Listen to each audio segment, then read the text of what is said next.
So again, this is Ben Hitchcock Cross talking to you today for Deliberate Indifference, Wisconsin. We are going to read the Matt Chason report about Marla Bronaugh. So the Chason report, there's several of them, but this is his report into Marla Bronaugh. So if you'll recall, in October, I think about 13th of 2021, Deputy Superintendent of Milwaukee Public Schools, Keith Posley, went and wrote a formal whistleblower complaint under the whistleblower policy to Superintendent Keith Posley regarding Superintendent Keith Posley's Chief of Communications, Marla Bronaugh. There's no actual mention in there, I think, of an inappropriate relationship, but soon thereafter, I think that that complaint is then made. So about a month after that, on November 15th, Mr. Furman contacts Mr. Chason. Mr. Chason, again, is the head of the Office of Efficiency and Accountability, whatever that's supposed to mean. One thing that means is he does both whistleblower investigations and accounting for the board, and he works directly under the board and is not accountable to the superintendent. I think that's the thing about his position that's unique more than what his actual job duties are. So, and that's, I mean, of the power centers that work under the board, there's the board secretary, Jacqueline Mann, and then there's Mr. Chason.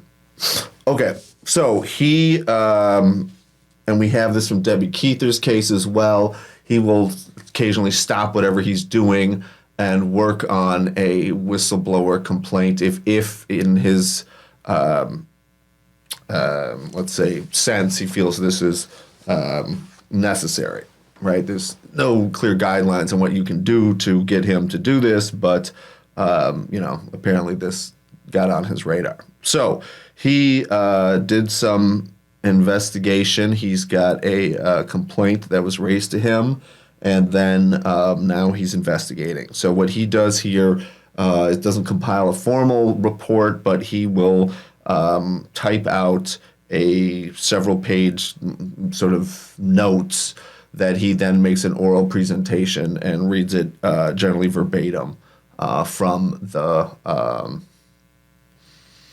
to the board. Mr. Chason has had no formal training. He consults different government websites like the EEOC or OSHA, but I can see compared to the same one with Debbie Keither's version, it's a lot more detailed. It seems like he's learning and getting better. So for whatever that's worth, I applaud him for that. Okay, so let's begin. Introduction, it says, Board Governance Policy 3.08 states the following. The management of the Office of Accountability and Efficiency shall not cause or allow in the organization any practice, activity, decision, or circumstance which is imprudent, discriminatory, unethical, or in violation of federal, state, or local laws, regulations, or ordinance. You can sort of only imagine what kind of committee wrote that kind of phrase here, shall not cause or allow in the organization any practice which is imprudent, for example. The point is that phrase, I think, to me could mean anything to just about anybody. And Matt Chason is really the one who interprets that, just so we're clear. Also, he goes on to say, the management of the Office of Accountability and Efficiency shall not permit any deviation from the board-adopted employee code of ethics and employee rules of conduct. I kind of get the sense that that's supposed to also apply to the superintendent, at least in theory, but I don't think that's what happens in practice. Moving on, it says shall, and then there's an ellipses there, that's those dots, ... keep the board abreast of relevant trends, anticipated adverse media coverage, significant external and internal changes, and community attitudes and staff reactions. So just so you know, I mean, if you file a whistleblower complaint with Mr. Chason, he also has a duty to keep the board abreast of any anticipated adverse media coverage. So that may conflict with his duty to keep the whistleblower information confidential. And, you know, he says he strives to do that for as long as possible, I think is the word from his deposition and other testimony here. So you might want to keep that in mind for future reference. Moving on, he says, under the obligation of these board policies and expectations of this office, I am bringing the following matters before you tonight. So then there's a bold heading there that says overview. My intention this evening is to ensure that you leave this room fully informed on 3 items. You ready for the 3 items? Number 1, informed of a matter. And then there is a parentheses. It says, and thus related matters, close parentheses, that have been brought to my attention under Administrative Policy 6.35, whistleblower protections. So we can assume that that is the Chason, the Furman complaint. I don't know why they're so opaque with this. You know, they're as clear as mud, they say, and it would be a lot easier, I think, for the board and everybody else to understand what's going on in these public matters if they would be more clear. Number 2, moving on. Matt Chason says, informed of the steps I have taken to date on this matter, including the rationale for those steps. And number 3, informed by your legal counsel on this matter and thus related matters. I think we're clear who Miriam Horowitz represents. I'm not sure that we were crystal clear on that before, but I think that gives us some insight. So your legal counsel, as far as I understand, means Miriam Horowitz, but it also probably means Dan Vliet of Bulow Vetter there too. Maybe we'll find out more. There's a new section. It's in bold. It says history/background. On November 15th, 2021, I was contacted by Whistleblower A to initiate the whistleblower process under Administrative Policy 6.35, whistleblower protections. Steps. All right, then there's a colon. He says, upon being contacted, I completed the following steps. I confirm that the individual contacting me was an MPS board member, employee, volunteer, or independent contractor, and therefore eligible to make a whistleblower report to me under policy. Okay. Thank you for that, Matt. Number 2, he scheduled an intake meeting with the individual to receive the report. Oh, okay. So he's trying to hide the identity.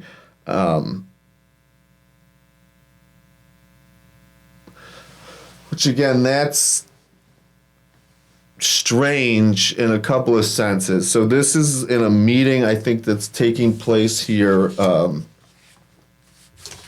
somewhere around November 30th. Yes. And that meeting on November 30th here, what is the point of keeping Calvin Furman identity secret? I mean, possibly Calvin Furman is still trying to be employed here at this time, but maybe that's just his practice. It does seem strange to me that Matt Chason just doesn't keep calling him Whistleblower A and doesn't come out and call him Calvin Furman. But maybe that'll be clear. Let's move on. Rationale. These steps are taken for every report the Office of Accountability and Efficiency receives under Administrative Policy 6.35. Again, thank you, Matt. On November 16th, I received the report from Whistleblower A. Upon receiving the report, I completed the following steps. And I just want to be clear here. We've got nothing here from the 15th at all. We do have stuff starting the 16th, but that gets blocked. So, the information here says that he was contacted, so there should be notes about it, but we don't have those notes. Bulow Vetter has decided we don't get those, apparently. We'll have to see what the judge says about that. But as it stands here today, at the end of the 2022.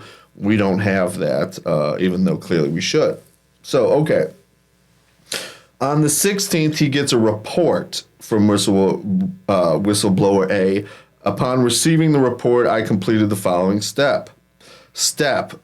I confirm that the information provided constituted a report under Administrative Policy 6.35. In this instance, the report regarded a possible violation of the policies of Milwaukee Board of School Directors or the district.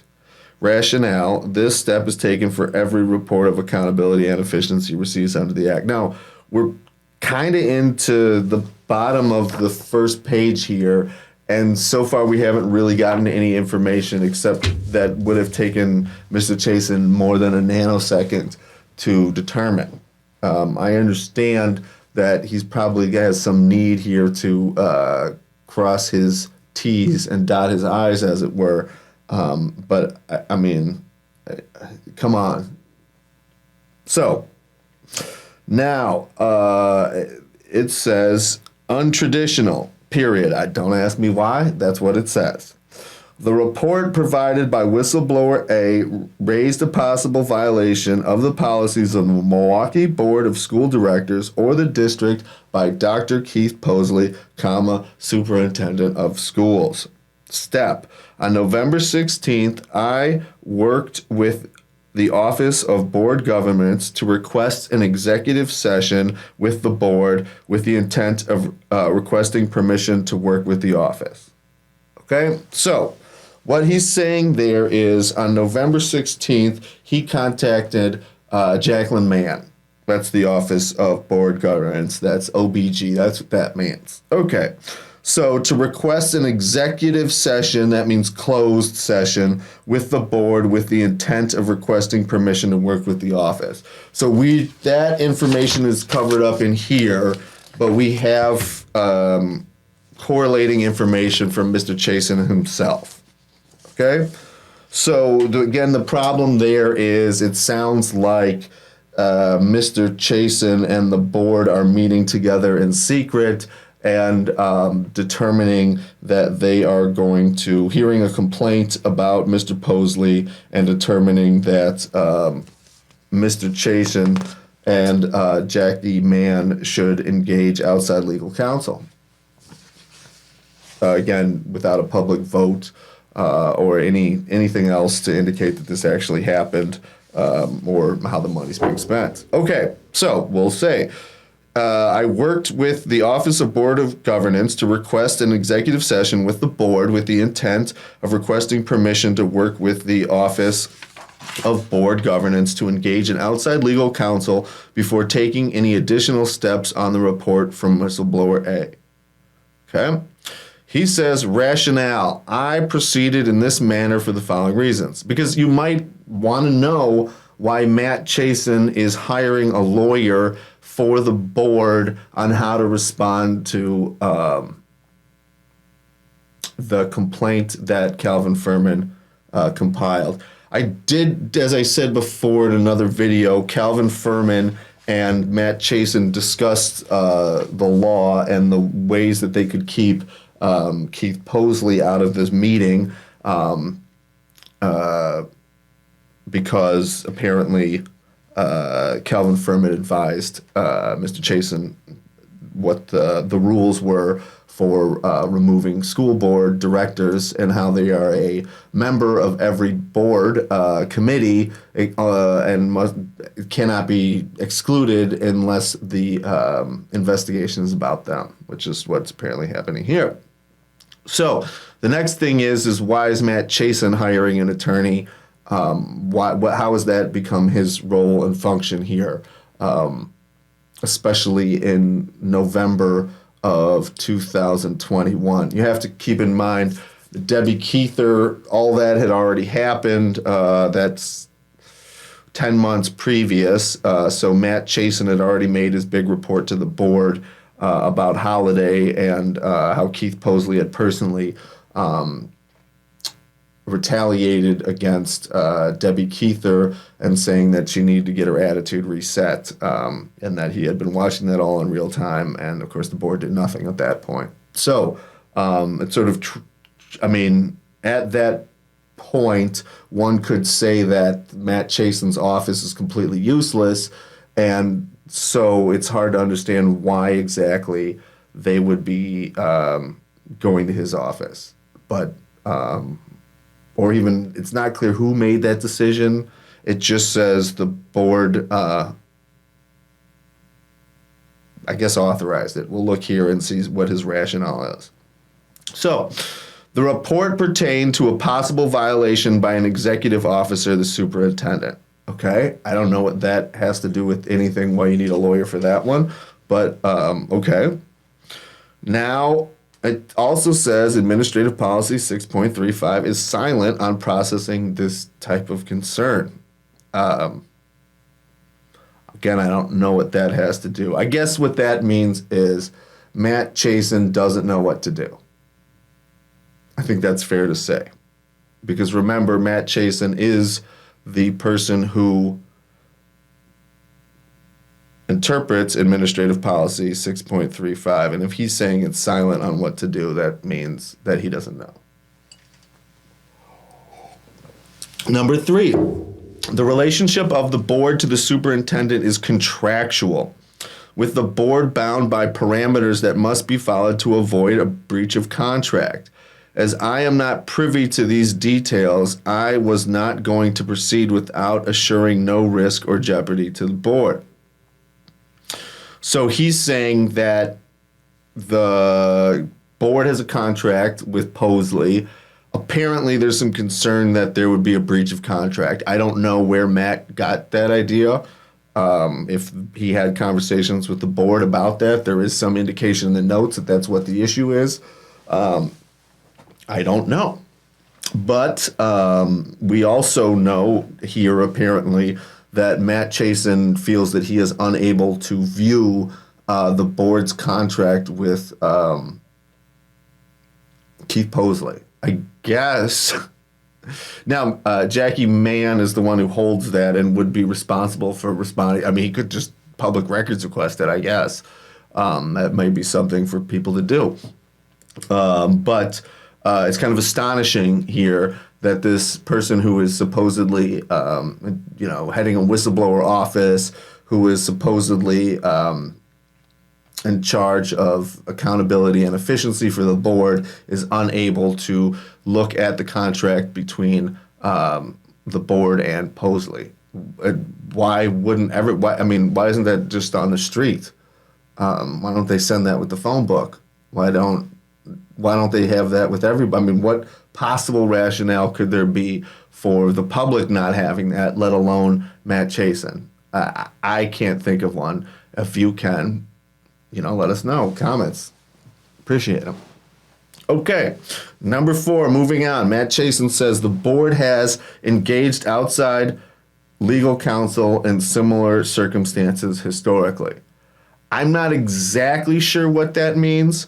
I know that Calvin Furman, while he was working for the city attorney's office, got himself involved in a scandal with Darian Driver's contract and advised the board. There was some complaints about that in the newspaper about the advice that Calvin Furman gave to the board. And keep in mind, Keith Posley was the one who followed Darian Driver and ostensibly benefited from Calvin Furman's advice to the board. I think you can, if you just Google Darian Driver and Calvin Furman, you'll find that pretty easily. I do believe his deposition videos.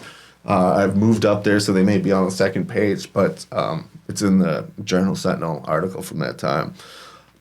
Great. So, Mr. Chason goes on to say, on November 18th, 2021, the board, in executive session, authorized me to work on the Office of Board Governance to engage outside legal counsel before taking any additional steps on the report from Whistleblower A. Okay, I guess that's 2 pieces of, important information. So again, this authorization to hire an attorney is happening in secret.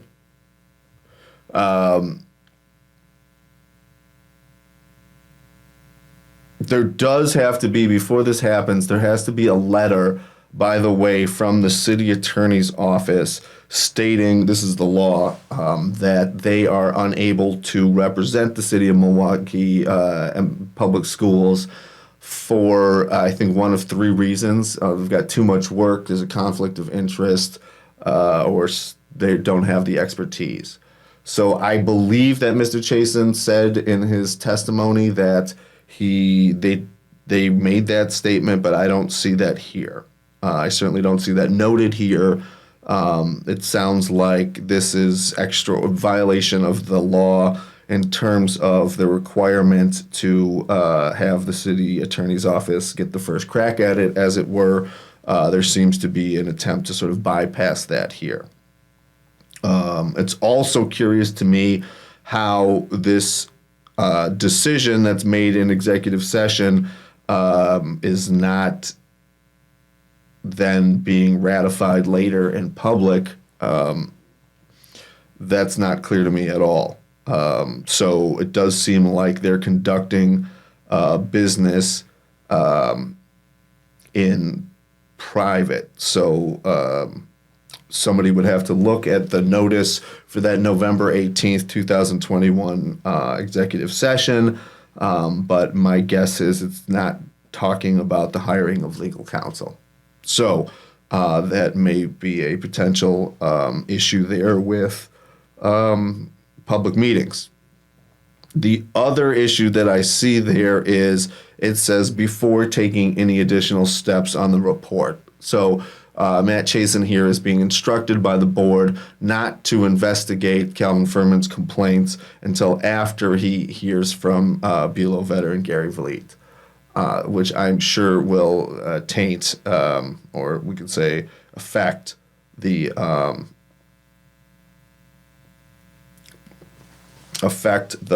outcome of the investigation. So now this is a little bit strange here because he says on November 19th, in consultation with the Office of Board of Governance, good Jackie Mann, I engaged the law firm of Crevello Carlson to process the report received from Whistleblower A under a contract that the board already had with that firm. So we know that happened, but we also know that Matt Chason and the Office of Board Governance talked with Dan Vliet of Bulow Vetter,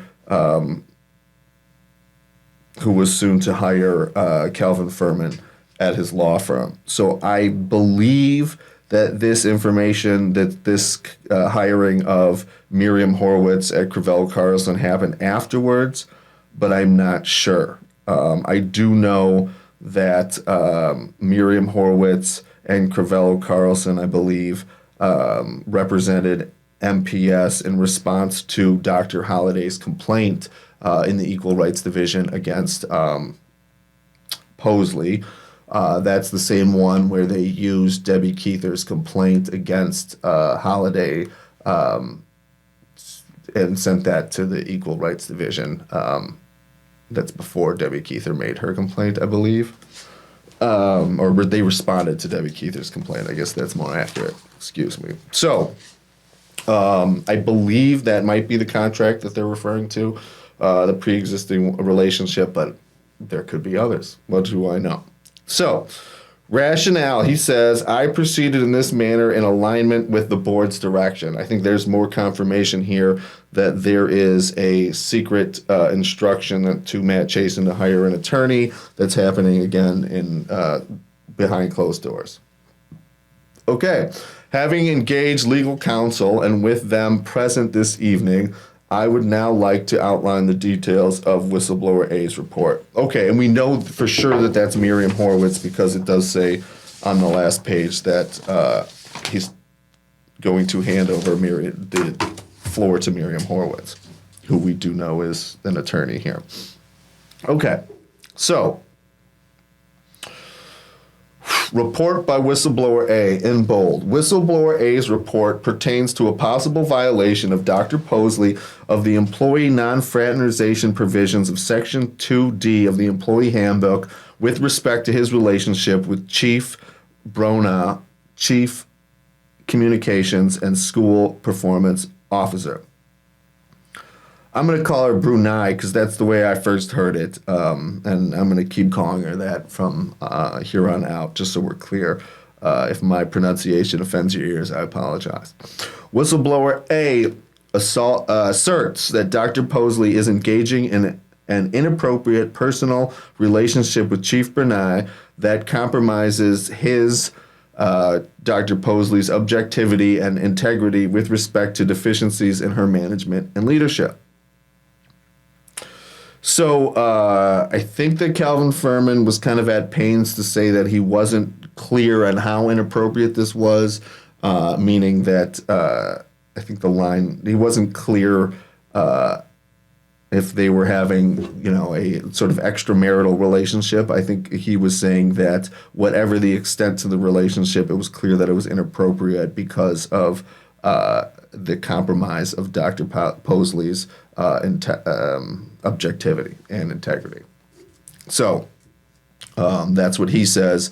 He also said that he had heard rumors and people had come to him and complained that there was an extramarital relationship going on, but he didn't have firsthand knowledge of that. So, Whistleblower A documents how that's again Calvin Furman, raised concerns regarding Chief Bronaugh's management and leadership with Dr. Posley directly, right? So that happens in October at least, that's documented, presumably before that. Whistleblower A also cites other complainants who have shared the same concerns regarding Chief Bronaugh and Dr. Posley directly. Whistleblower A cites instances in which Dr. Posley has personally witnessed the deficiencies in Chief Bronaugh's management and leadership. Whistleblower A contends that Dr. Posley has taken no action when others have brought similar information to Dr. Posley or when Dr. Posley has witnessed personally such deficiencies. Whistleblower A states that in response to their concern being shared with Dr. Posley, that Dr. Posley has engaged outside legal counsel to investigate, which is unnecessary, duplicative, and may be unreliable due to conflicts of interest and the hesitation of staff to participate, including the concerns that this is being conducted without the board's knowledge or approval. So, yeah, we're going to have to stop with that one. Okay, so it's known that Dr. Posley has his own attorney, and we'll get into who that is later, I believe. Dr. Posley apparently has his own outside legal counsel talk to members of the Milwaukee Public Schools staff without the knowledge or approval of the board, and is conducting a parallel investigation and into and presumably in order to defend Dr. Posley against Calvin Furman's accusation. That's astonishing. I can guarantee you that no other employee in MPS would be allowed to operate in such fashion. Certainly Debbie Keither's attorney can't go into MPS and consult their witnesses. You see what kind of firewall goes up there, let alone, Ms. Tate or anybody else who we've referenced on this channel with regard to MPS. You better believe that they can't just have their attorney waltz in there and investigate people. But also think about, that's what they're saying here. If you're an employee and there's one investigation going on and then, Posley, the alleged wrongdoer's attorney, is coming in there and trying to exonerate the alleged wrongdoer. If I was a complainant, I would be terrified.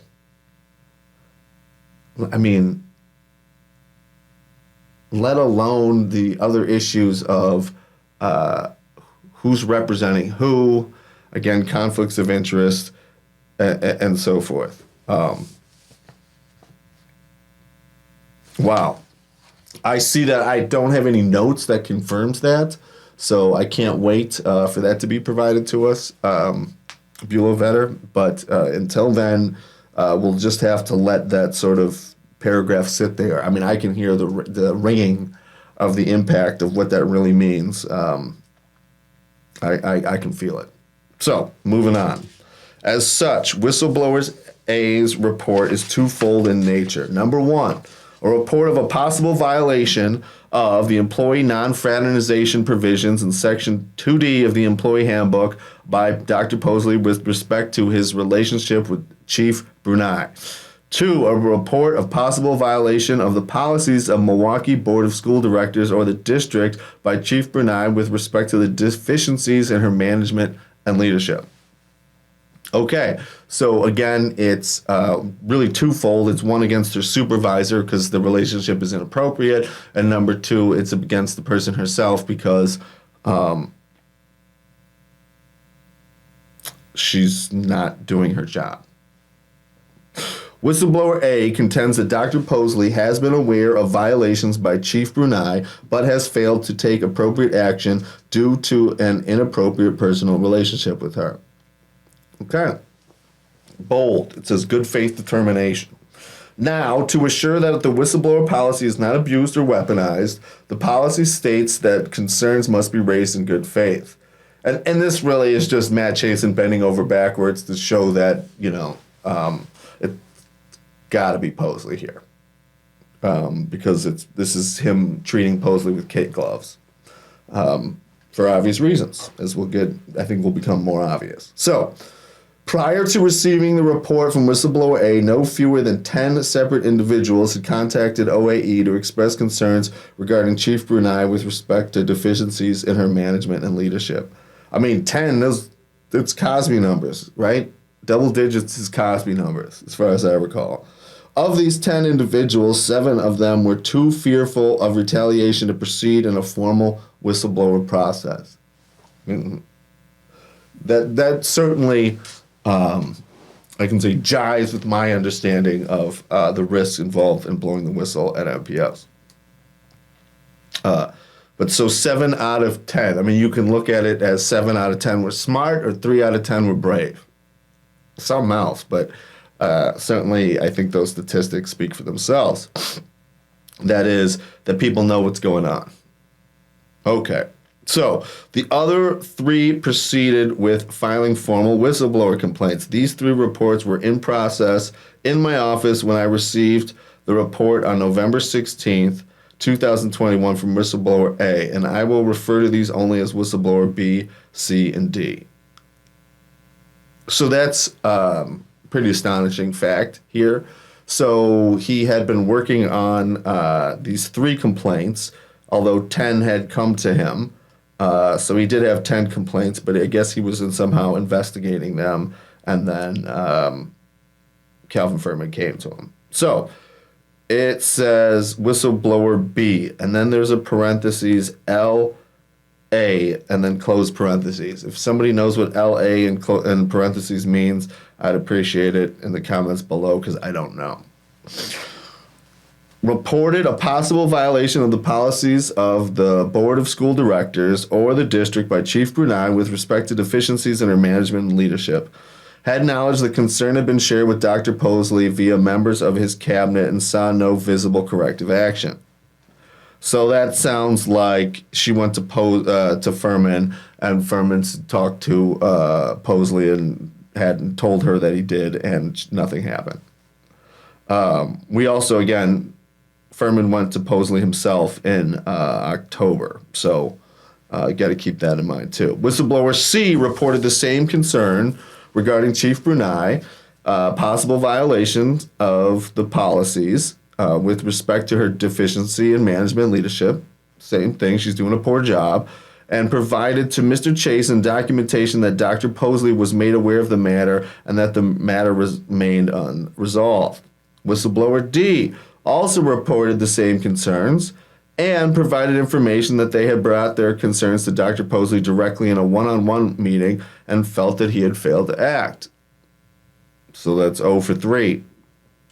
Given the information, I guess it's over 4, the reported by whistleblower A is consistent with the information provided by whistleblower B, C, and D informally by the 7 individuals who did not feel comfortable for filing a formal complaint. I feel confident that the report made by whistleblower A was raised in good faith and therefore obligate me under policy to process and, for the reasons I mentioned earlier, engage with legal counsel.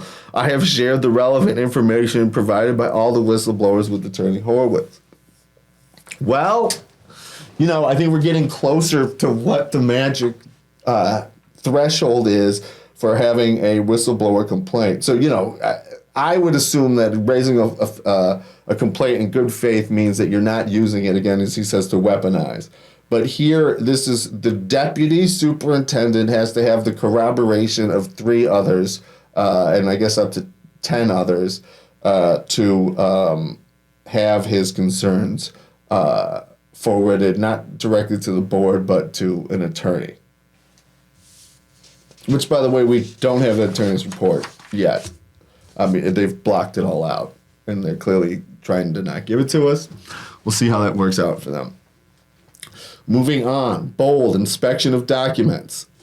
At this time, I'd like to provide you with a copy of Whistleblower A's report, and I'd like to note that Whistleblower A has provided me with explicit verbal and written permission to reveal both their identity and their concern with the individuals in the room. As such, when I hand out these documents, you will see that the whistleblower's name has not been redacted. These documents will be collected after inspection.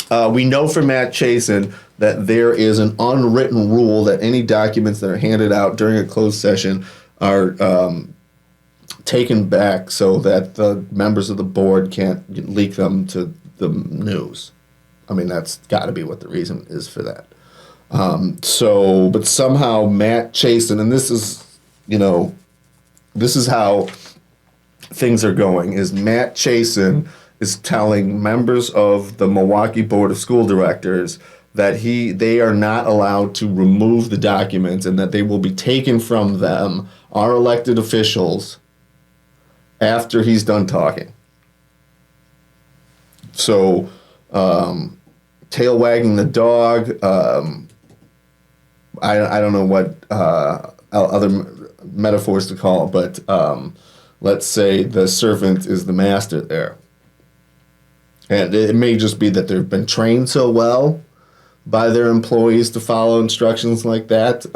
There may be some other reason that Matt Chason feels that he can talk to his masters this way, but our representatives this way, but he does, and they did it. So that's, I think, what we need to know. So, summary in bold. I says, I'd like to summarize the facts. 3 individuals have utilized administrative policy whistleblower, have filed formal whistleblower complaints.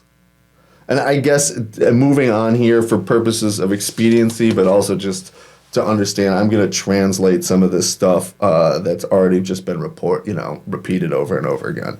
Okay, with respect to deficiencies in her management and leadership, parentheses, there may be others that have been raised to other individuals named in the policy that the OAE is unaware of. So, right, if, for example, if anybody who went directly to Posley should have had, those are whistleblower complaints, but it doesn't seem, based on what Posley did with Deputy Superintendent Calvin Furman, that anything happened. So, Deputy Superintendent utilized Administrative Policy 6.35, same thing, to raise these same concerns about Chief Bronaugh to Dr. Posley personally. Now, why is that going to be important? Because Posley is going to come up here and talk before the members of the board shortly and say that he is shocked by this and has no idea about these accusations or what's going on, which is puzzling given the fact that not only has Calvin Furman given him a written report about it a month earlier, his attorney has been investigating this without the board's knowledge. His, meaning Posley's attorney, has been conducting a parallel investigation, which again is astonishing. All right, so moving on. Chason says the deputy superintendent used these same concerns about Chief Bronaugh to Dr. Posley directly, and he says he also raised Administrative Policy 6.35 to raise to the OAE, that's Matt Chason, not only a concern about Chief Brunei, but also a possible violation of district policy by Dr. Posley based on his inaction to address the concerns related to Chief Brunei and concerns related to the investigation Dr. Posley is conducting. Again, that's just astonishing that Dr. Posley is allowed to have his attorney sort of wander around like a bull in a china shop and have free access to all the employees. Again, I would love that privilege. I wonder if that's, in his contract, or where he gets the idea that he can do that. And also where this attorney gets the idea that they can do that. I notice that his attorney is not named in here directly at all. I think he's not named in any of the documents. As far as I know, we are able to identify him because he's written cease and desist letters to Beverly Williams about her posting of documents that Mr. Posley finds to be embarrassing. Okay. So, the OAE perspective, here's what Matt Chason has to say. From the policy perspective, and specifically with regard to the whistleblower protection, and remember 10 months earlier, Matt Chason threw his papers on the table and said that the policy really wasn't worth the paper it was written on, to paraphrase him. So, whistleblowers must be acting in good faith based on reasonable belief that they reported information represents a valid violation. Okay, the identity of and information provided by whistleblowers must be kept confidential to the extent possible, consistent with the parameters of adequate investigation.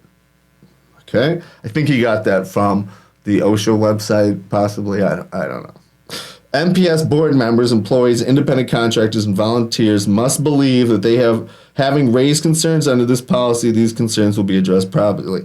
Well, I mean, come on, Matt. We all know that you know at this point that that's not going to happen.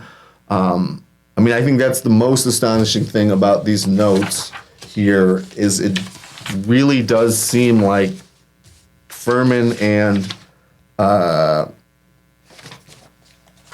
Chason think that the board is going to remove Posley. I mean, they certainly have good evidence against them, but I think it's a couple of lines in his notes serve to say all there is to say about the board and about Peterson. So we'll do that in another video because I know this one's already quite long. So, from an accountability perspective, the deputy superintendent, like all managers in the district, is required under policy to raise these concerns. The matter is rapidly escalating, having reached a critical mass. Staff are seeking accountability from the organization in response to their concerns. Well, they may have to go suck on lemons because seeking accountability from the organization seems to be a sour is the best way to put it, I guess. Right? You get the similar taste in your mouth. Okay. From a risk and liability perspective, at least one of the other three whistleblowers retained their own legal representatives to raise their concerns regarding Chief Brunei directly to Dr. Posley. All right. So somebody had already lawyered up at this point. I suspect you're watching this channel. And, we're with you. Okay. So, the deputy superintendent of MPS, who is licensed to practice law in the state of Wisconsin, but should not be, this is Ben Hitchcock Cross talking about, and says he is not doing so on behalf of MPS. So, I'm very curious to know why the fact that he's licensed to practice law in the state of Wisconsin is relevant to the fact that he's a deputy superintendent, but maybe we'll find out.